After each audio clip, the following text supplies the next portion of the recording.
আসসালামু আলাইকুম। আজকে হচ্ছে গার্ডেনিংয়ের 14তম দিন। তো আজকে আমি আসছি হচ্ছে এখানে অল্প কিছু পালং শাকের বীজ সারা রাত ভিজিয়ে রেখেছিলাম। তো ওগুলো আজকে এই বেডটায় অল্প কিছু, বেশি না, শুধু এখান থেকে ওই পর্যন্ত এই বেডটায় বুনে দিব। তো প্রথমে আমার হচ্ছে এটা একটু করতে হবে, মাঝখানে একটু উঁচু রেখে একটু লেবেল করতে হবে। যদি আমি সেটা করতে চাই এভাবে লেবেলিং, আমি যদি মোবাইলটাকে এখানে রাখি,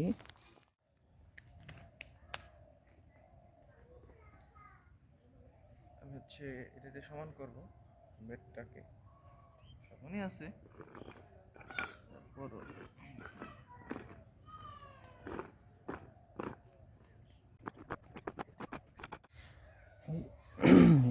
আমি হচ্ছে বিরিহ অপশনটা দিয়ে গাছের সাথে রেখে দিয়েছিলাম, যেখানে সামহাও কুয়াশার এক ফোঁটা করে হয়তো স্টপ হয়ে গিয়েছে।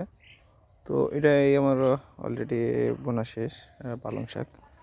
তো এটা বনে দিয়েছি আজকে হচ্ছে 10 ডিসেম্বর 2025 বললাম। আর এটা হচ্ছে আমি লাল শাকের জন্য ওয়েট করেছিলাম, বাট এটা এইটুকুতে বনে দিয়েছি। তো দেখা যাক বাকিটা কি হয়, আল্লাহ ভরসা। আপনাদের আপডেট জানাবো। এই যে এখানে বীজ আছে, যদি দেখায় কোথায়, এই যে বীজগুলা বুনে দেওয়ার পর আবার আরেকবার মাটিতে রেখে দিয়েছি, মানে লেবেলিং করেছি, ওলট পালট করে দিয়েছি। বীজগুলা মাটির নিচে পড়েছে, তো যে কারণে দেখা যাচ্ছে না। এই যে এখানে একটা দেখা যাচ্ছে, এই তো কোথায়, এই যে দুইটা বীজ এখানে দেখা যাচ্ছে, এটা বীজ, পাশে জঙ্গল বেরিয়েছিলাম, ওটা বীজ, এখানে আছে এই যে বীজ, এই যে বীজ। তো এই আজকে এই পর্যন্তই, আজকের কিছু বোনার নেই। আর আমাদের বাকি গাছগুলোর হচ্ছে অবস্থা, এই যে মরিচ গাছ, বেগুন গাছ, এগুলা প্রতিদিন এনে আজকেও পানি দিই, তারপর চলে যাব, তারপর আবার পরবর্তীতে দেখা যাবে কী হয়। আমাদের আলু গাছ এরিয়া।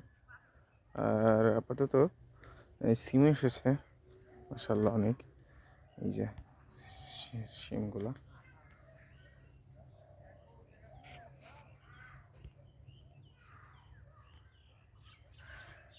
এই যে একটা আছে এখানে,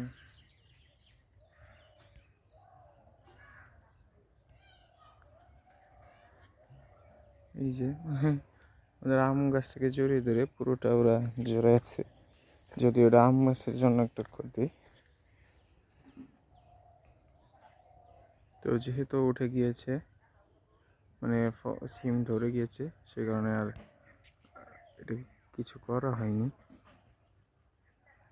সিম উঠানো হয়ে গেলে আম গাছটাকে ছাড়িয়ে দেবো। আর এই যে এখানে একটা লেবু গাছ আছে, এটা আমি অনেক শখ করে ছাদের উপর চারা করে আস্তে আস্তে এতটুকু পর্যন্ত হয়েছে। তবে একটা প্রবলেম আছে মনে হচ্ছে, এই যে পাতা ফুটি ফুটি, কী প্রবলেম এটা আমি জানি না, সলিউশন করতে হবে। এই তো